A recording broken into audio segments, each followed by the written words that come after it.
पढ़ते हैं। तो भूगोल क्या है, यानी कि ज्योग्राफी क्या है, तो ये हमारा एक ऐसा विषय है, इसमें हम बहुत सारी चीजों को पढ़ते हैं। तो हम कहेंगे कि पृथ्वी का मानव आवास के रूप में अध्ययन, यानी पृथ्वी का अध्ययन करते हैं हम भूगोल के अंदर। और किस रूप में, कि मानव के आवास के रूप में, यानी मानव जो है वो कहाँ पे रहता है, पृथ्वी में रहता है। पृथ्वी में ही जीवन है, यहीं पे हमारे पेड़ पौधे, जंगली जानवर, इंसान, सब कुछ क्या है, पृथ्वी में ही रहते हैं। इसके बाद भूगोल को हम दो हिस्सों में बांट के देखते हैं। पहला हिस्सा है भौतिक भूगोल, यानी कि विभिन्न प्रदेशों के भौतिक पर्यावरण का अध्ययन, इसे भौतिक भूगोल कहते हैं। दूसरा हम देखते हैं पार्ट, वो होता है हमारा मानव भूगोल। ठीक है, अब क्वेश्चन बनता है कि भौतिक भूगोल क्या है और मानव भूगोल क्या है। तो भौतिक भूगोल जो होता है हमारे चारों ओर, जो भी हमारे चारों ओर है उसे हम भौतिक भूगोल में पढ़ते हैं। जैसे कि हम देखते हैं हमारे चारों ओर क्या मिलेगी, हमें मिट्टी मिलेगी, हमें क्या मिलेंगे, हमें पहाड़ मिल सकते हैं, हमें पेड़ पौधे मिल सकते हैं, ठीक है, हमें जानवर मिल सकते हैं, ठीक है, जलवायु, हवा, पानी, ये सारी चीजें क्या है हमारे चारों तरफ है, हम इन सब चीजों से घिरे हुए हैं।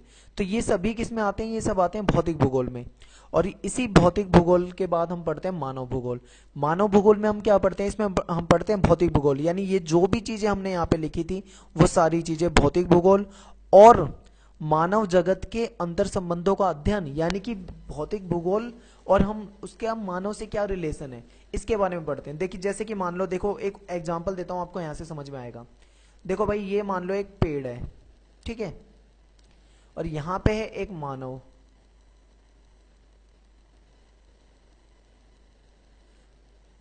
ये हो गया हमारा भौतिक भूगोल। भौतिक भूगोल में यही था ना, पेड़ पौधे नदी जो भी हमें दिख रहा है। और ये है मानव। मानव का भौतिक भूगोल से क्या संबंध है, ठीक है, या भौतिक भूगोल से मानव किस प्रकार से संबंधित है, इन सारी चीजों का अध्ययन करते हैं हम इसके अंदर, मानव भूगोल के अंदर। अब कैसे संबंध है हमारा ये देखते हैं। ये जो पेड़ था, जो भी हम देख रहे थे, पेड़ था, इस पेड़ से हमें क्या मिलता है, इससे हमें लकड़ियां मिलती हैं, इससे हमें हवा मिलती है, पेड़ से ऑक्सीजन मिलेगी हमें, इनसे फल फल मिलेंगे, पत्ते मिलेंगे, ठीक है, छाया मिल जाएगी, जो भी चीजें हमें मिल रही है, और उसका इस्तेमाल कर रहा है मानव, यानी कि मानव इससे प्रभावित हो रहा है। तो ये ही कुछ होता है इसमें भूगोल के अध्ययन में। ठीक है, तो आगे बढ़ते हैं। अब देखते हैं भाई एक क्वेश्चन, प्रश्न हमारा ये है कि मानव भूगोल जो है उसको परिभाषित करो, यानी मानव भूगोल की परिभाषा दो। अभी आपने पढ़ा था, लास्ट स्लाइड में आप देखोगे हमने क्या पढ़ा था, मानव भूगोल, यही पढ़ा था। अब ये इसकी परिभाषा पूछ ले हमसे क्वेश्चन में। तो मानव भूगोल वह विज्ञान है जिसके अंतर्गत मनुष्य और उसके भौतिक पर्यावरण के मध्य संबंधों का अध्ययन करते हैं, कि यानी कि मनुष्य जो है और उसका जो भौतिक पर्यावरण है, यानी हमारे चारों तरफ जो भी हमें घेरे हुए हैं, पेड़ पौधे, नदी, जो भी हमें मिलता है, वो सभी मानव का उससे क्या संबंध है, ये हम पढ़ते हैं।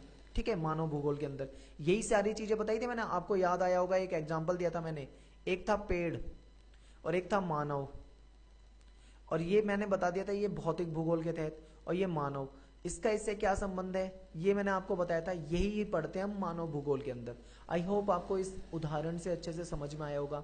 चलो हम एक परिभाषा ले लेते हैं। ये जो वैज्ञानिक होते हैं, या फिर ये जो पढ़े लिखे लोग इन होते हैं, जो मतलब बहुत अच्छी अच्छी बातों को कहते हैं, और इन्होंने भूगोल वेत्ता भी कहा जाता है इनको, जैसे भूगोल वेत्ता है वो भूगोल के बारे में जानकारी रखते हैं, एक्सपर्ट होते हैं इस मामले में, तो उन्होंने परिभाषाएं दी है। तो जैसे कि मैंने यहाँ पे आपको दिया है एलन सी सैंपल। एलन सी सैंपल नाम के एक व्यक्ति थे, उन्होंने एक परिभाषा दी थी मानव भूगोल के बारे में। तो चलो उनकी परिभाषा को पढ़ लेते हैं। क्वेश्चन ये है कि इनकी परिभाषा ये है कि मानव भूगोल क्रियाशील मानव और अस्थिर पृथ्वी के मध्य बदलते संबंधों का एक अध्ययन है। यानी कि देखो, मानव जो है, ये हमारा मानव जो है, ये क्या है, ये क्रियाशील है, आपको पता होगा, ये कुछ ना कुछ हमेशा करता रहता है भाई। ठीक है, मानव हमेशा कुछ ना कुछ करता रहता है, तो ये क्रियाशील है। और जो हमारी पृथ्वी है वो क्या है, स्थिर तो है नहीं, अस्थिर है। आपको पता भी होगा हमारी पृथ्वी भी कहीं ना कहीं क्या करती है, अपने अक्ष पर चक्कर काटती है। तो इस पृथ्वी और इस मानव, इनके मध्य जो बदलते हुए संबंध है, उसी का जो हम अध्ययन करते हैं उसको हम क्या कहते हैं, मानव भूगोल। ऐसा कहना चाह रहे हैं हमारे एलन सी सैंपल जी। तो इनके तहत ये परिभाषा है। अब दोस्तों एक बात हमेशा याद रखना, आप हो क्लास 12th में, आपने इससे पहले 11th क्लास पढ़ चुके हो, आप 10th 9th, ठीक है, सारी क्लासों को आप पास करके आए हो, और 12th के बाद भी आप रुकोगे नहीं, ग्रेजुएशन में जाओगे, एमए करोगे, या फिर आप किसी प्रोफेशनल कोर्स में जाओगे, जहाँ पे भी जाते हो आपको कहीं ना कुछ पढ़ना होगा। तो यहाँ पे हम एक चीज़ ये बता देते हैं आपको कि परिभाषा ना कभी बदलती नहीं है, बदलती नहीं है। इसका मतलब वो मत समझना जो आप समझ रहे हो, इसका मतलब क्या है मैं ये बताता हूँ। यानी परिभाषा की जो भाषा होती है ना, लैंग्वेज होती है, वो नहीं बदलती। जैसे कि इन्होंने जो शब्द लिए हैं ना, हमें वही शब्द लिखने हैं, हमें उसको समझ सकते हैं लेकिन उसको बदल नहीं सकते। जैसे कि इसमें लिखा है मानव भूगोल क्रियाशील मानव और अस्थिर पृथ्वी के मध्य बदलते संबंधों का एक अध्ययन है। सेम यही वर्डिंग, बिल्कुल डिक्टो यही लाइनें हमको पेपर में लिखनी है, सिर्फ हमें परिभाषा याद करनी पड़ती है, परिभाषा या कह लो रटनी पड़ती है, क्योंकि जिसने कहा है उसके शब्दों के अकॉर्डिंग हमको ये चीजें करनी है। ठीक है, फिर भूगोल जो है वो हमने दो भागों में बांटा है, भौतिक भूगोल, मानव भूगोल। ये मैंने अभी अभी आपको दिखाया था, अगर आपको याद हो तो हमने यहाँ पे क्या देखा था, दो तरह से, एक भौतिक भूगोल, दूसरा मानव भूगोल। तो चलो आते हैं हम इस पेज पे। भौतिक भूगोल जो है वो क्या होता है, विभिन्न प्रदेशों के भौतिक पर्यावरण का अध्ययन करते हैं। इसमें भूमि, जलवायु, मिट्टी, पेड़ पौधे और भी बहुत सारी चीजें आ जाती हैं, सब किस में आती है, भौतिक भूगोलों में। और मानव भूगोल क्या होता है, इसमें भौतिक भूगोल और मानव के अंतर संबंध, यानी मानव और भौतिक भूगोल के बीच में जो संबंध है उसका अध्ययन किया जाता है। नेक्स्ट स्लाइड में जाते हैं और यहाँ पे देखते हैं हम कुछ इंपॉर्टेंट क्वेश्चन। प्रश्न हमारा ये है कि मानव भूगोल के उप क्षेत्र बताओ। अब यहाँ पे दोस्तों मैं आपको एक चीज बताना चाह रहा था, मानव भूगोल आपकी जो पुस्तक है एनसीईआरटी की, अगर आप अपनी एनसीईआरटी की बुक में लास्ट में आप कहीं जाके देखेंगे तो आपको एक टेबल मिलेगी। उस टेबल में यहाँ पे लिखा होगा मानव भूगोल के स्रोत, नहीं, मानव भूगोल के क्षेत्र, फिर एक लाइन खींची होगी, यहाँ पे लिखा होगा मानव भूगोल के उप क्षेत्र, फिर उसके बाद कुछ और लिखा मिलेगा। अगर आप देखोगे आपको मिलेगा, वहीं से ये क्वेश्चन लिया गया है। तो मैं आपको, अगर मैंने उसकी पिक ली है तो मैं आगे आपको दिखाऊंगा, वहां से मैं आपको एक होमवर्क दूंगा, आपको करना है। फिलहाल हम समझ लेते हैं कि क्वेश्चन ये आ सकता है, बिल्कुल भाई ऐसा क्वेश्चन आ सकता है कि मानव भूगोल के उप क्षेत्र बताओ। तो आपको करना क्या है, मानव भूगोल के उप क्षेत्र बताने हैं, तो उसमें से आपको कुछ चीजें याद कर लेनी है। इतने सारे नहीं आएंगे, मान लो एक दो क्वेश्चन एक नंबर में आएगा तो आपको दो तीन बताने होंगे। ठीक है, तो आप सीधा सीधा याद कर सकते हो, मानव कल्याण भूगोल, सांस्कृतिक भूगोल, ऐतिहासिक भूगोल, संसाधनों का भूगोल, कृषि भूगोल, उद्योगों का भूगोल। तो इस तरीके से मैंने कुछ लिखे हैं यहाँ पे। तो आपको ये चीज तो भाई आपको थोड़ा बहुत याद करना ही पड़ेगा, ये सारी चीजें समझने का जो था वो मैं आपको अच्छे से समझाऊंगा। इसके बाद देखो ये आपको समझना है, इसे आपको याद नहीं करना, रटना नहीं है इसको, आपको ये रटना नहीं है, इसको क्या करना है, हमें समझना है। ठीक है, हमको बहुत अच्छे से समझना है कि भौगोलिक विचारधाराएं, कि क्या हुआ, कुछ विद्वानों ने कुछ विचारधाराएं दी अपनी अपनी, तो हमको ये चीजें क्या करनी है, हमको ये चीजें समझनी है। ठीक है, तो हमको ये चीजें समझनी है। तो देखते हैं कैसे। क्वेश्चन मेरा ये है कि पर्यावरणीय निश्चयवाद, इसका क्या अर्थ है, ये एक विचारधारा है, हमें इस विचारधारा के बारे में पढ़ना है। तो इसमें देखो क्या है, मनुष्य प्रारंभिक अवस्था में, शुरू में जब आदिम अवस्था में था, आपको पता है आदि मानव होते थे, किस तरीके से उनका रहन सहन था, वो सारी चीजें, यानी उस अवस्था में प्रकृति के अनुसार जीवन जीते थे, यानी नेचर के अकॉर्डिंग जीते थे। प्रकृति के अनुसार अपने को ढालना ही पर्यावरण निश्चयवाद कहलाता है। शायद मैंने यहाँ पे नव निश्चयवाद कह दिया है, जो कि गलत है। ठीक है, शायद मुझसे लिखते टाइम गलती हो गई, मैंने जल्दीबाजी में लिखा था, ये हो सकता है। तो ये पर्यावरणीय निश्चयवाद कहलाता है। ठीक है, अब देखो इसका मतलब समझो क्या था, कि आपको पता था कि भाई आदि मानव जब थे उस टाइम पे जीवन कैसा था। आदि मानव भाई कंदमूल खाते थे, जंगलों में रहते थे, गुफाओं में सोते थे। ठीक है, इस तरीके से जीवन बिताते थे, ज्यादा नॉलेज नहीं थी उनको प्रकृति के बारे में। तो वो क्या करते थे, जब बिजलियां कड़कती थी, मान लो बिजलियां कड़क रही हैं, तो जो आदि मानव वगैरह थे वो डर जाते थे कि ये क्या हो गया।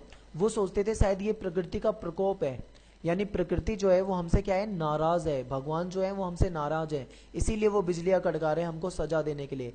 ऐसा सोचते थे। कौन सोचते थे ऐसा, ऐसा सोचते थे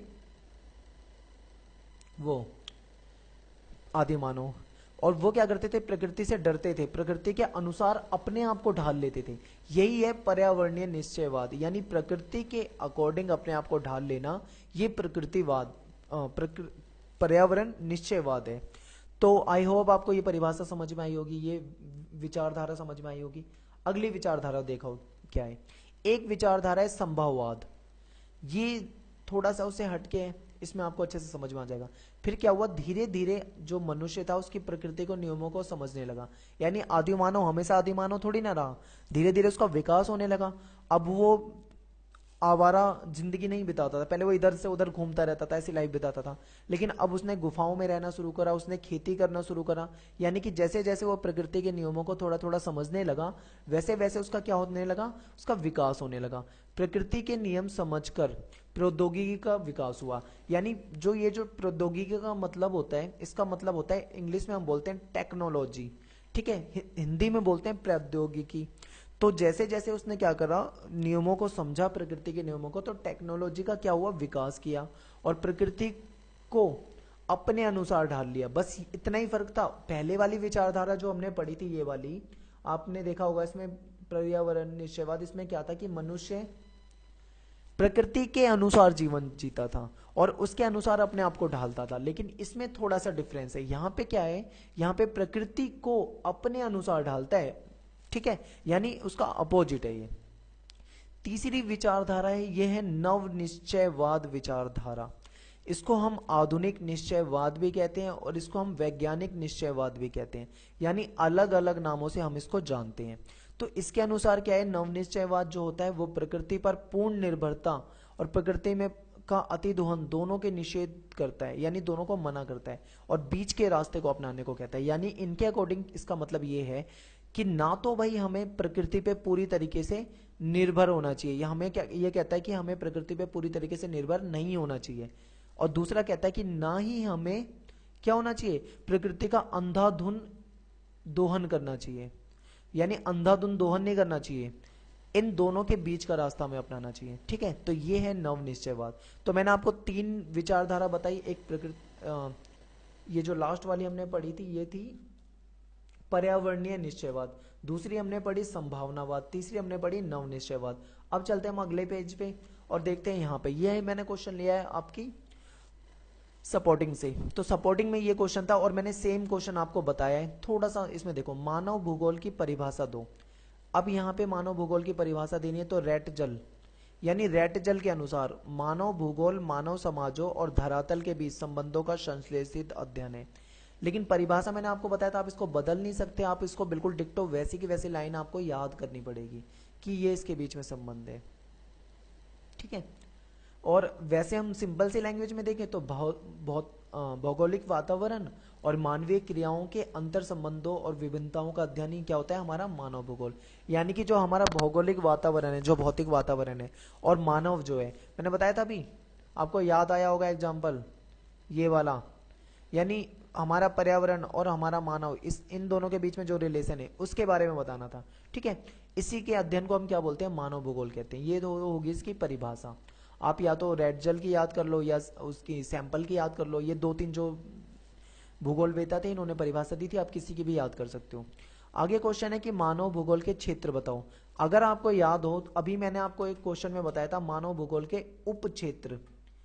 देखो ये क्या था, मानव भूगोल के उप क्षेत्र, और अब हम कर रहे हैं मानव भूगोल के क्षेत्र।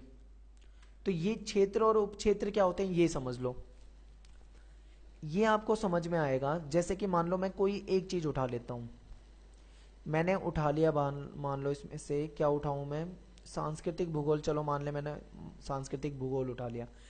तो ये तो हो गया मानव भूगोल का क्षेत्र, यानी मानव भूगोल में हम सांस्कृतिक भूगोल पढ़ते हैं। अब सांस्कृतिक भूगोल के अंदर मान लो हम 4 तरह की चीजें पढ़ेंगे, तो वो क्या हो जाएंगे, ये इसके उप क्षेत्र हो जाएंगे, ठीक है। जैसे आप नोट मेकिंग करते हो, नोट्स मेकिंग इंग्लिश में, एक आप हेडिंग डालते हो, फिर उसके बाद उसकी सब हेडिंग डालते हो, फिर उसके बाद कुछ पॉइंट लगाते हो, तो इस तरीके से होता है ये, समझ गए। तो ये कुछ वैसा ही है।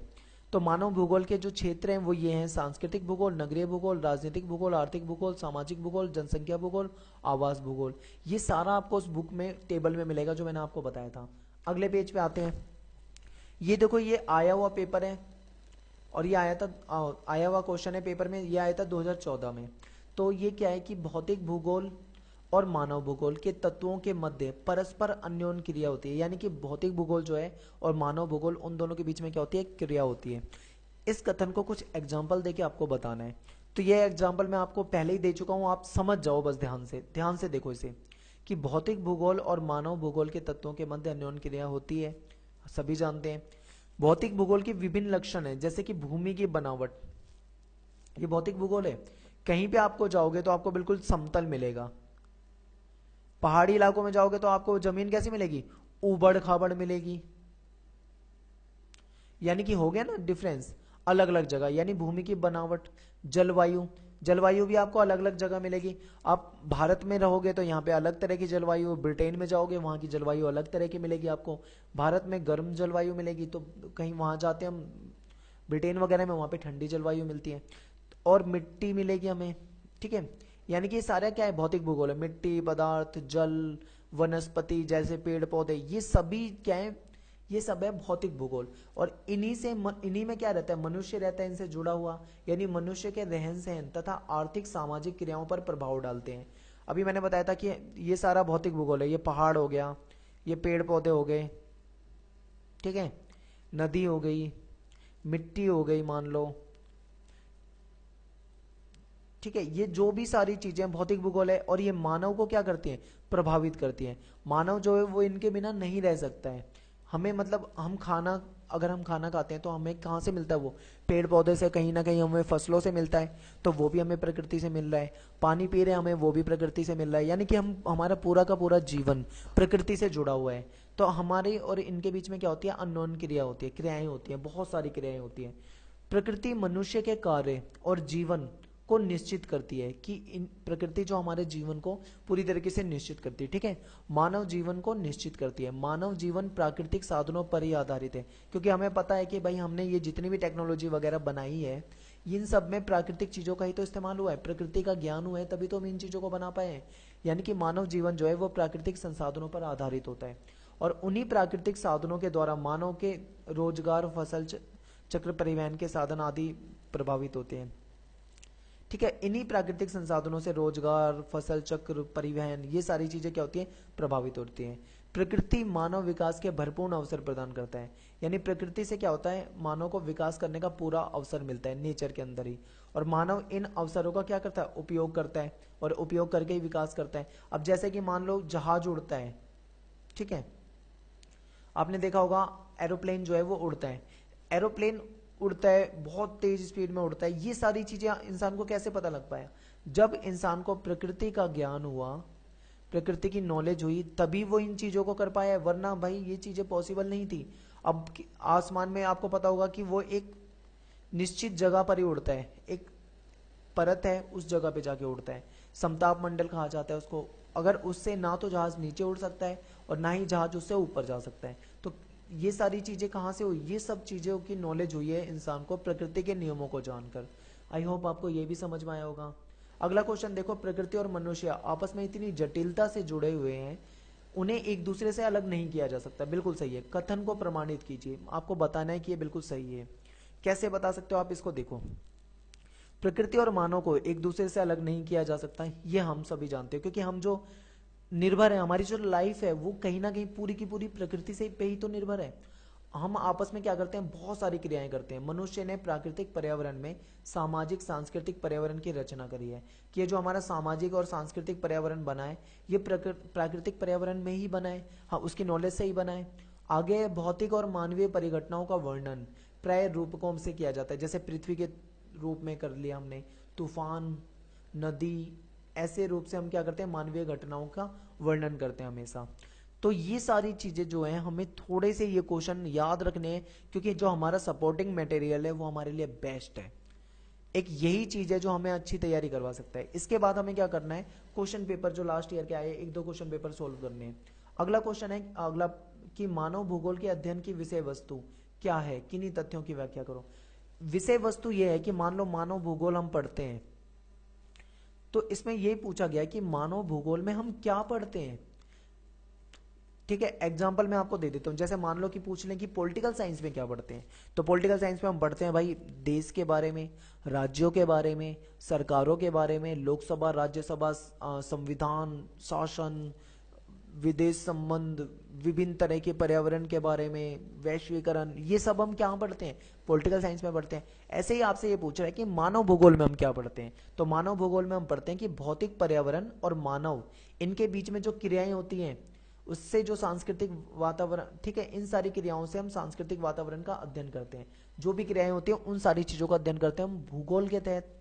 फिर क्या है कि पृथ्वी जो है उसको मानव का घर माना जाता है, कि जो पृथ्वी है मानव उस पृथ्वी में ही रहता है, ठीक है। तो इसका अध्ययन करते हैं हम भूगोल के तहत। उसके जो भी तत्व हैं उन सबको समझना, पृथ्वी पे जीवन कैसे है, कारण क्या है, इन सारी चीजों को समझना, ये सब भूगोल में पढ़ते हैं। धरातल पर रहने वाले समस्त मानवीय जगत एवं उसकी क्षमता का अध्ययन करते हैं, कि धरातल में जितने भी मानवीय जगत है सभी के बारे में अध्ययन करते हैं। इसके अलावा हम क्या करते हैं? विभिन्न तरह के जानवर, पेड़ पौधे, इन सारी चीजों का भी अध्ययन करते हैं भूगोल के तहत। तो 3 पूछे थे तो 3 ही बताने आपको। अब देखो, प्राकृतिक पर्यावरण से अन्योन्य क्रिया, बहुत सारी क्रियाएं की आरंभिक अवस्था में मानव अत्यधिक प्रभावित हुआ। शुरू शुरू में जब आदिम अवस्था थी, क्यों? क्योंकि आपको पता होगा बिल्कुल कि भाई आरंभिक अवस्था में क्या था, मानव जो था वो प्रौद्योगिक ज्ञान, उसका जो टेक्नोलॉजी वाली नॉलेज थी वो बहुत कम थी। उस समय सामाजिक विकास की अवस्था भी आदिम थी, यानी मानव को ना ये भी नहीं पता था कि मतलब 2 पैरों पे चला जा सकता है, वो 4 पैरों पे चलता था, यानी 2 हाथों का भी इस्तेमाल करता था। धीरे धीरे उसे पता लगा कि भाई वो खड़ा भी हो सकता है, चल भी सकता है। उसके बाद क्या हुआ, वो बिल्कुल जंगलियों की तरह जीवन बिताता था, इधर उधर घूमता रहता था। उसे भूख लगती थी तो जानवरों को मार के खा गया, कच्चा मांस खा लेता था, ठीक है। उसको यही नहीं पता था कि आग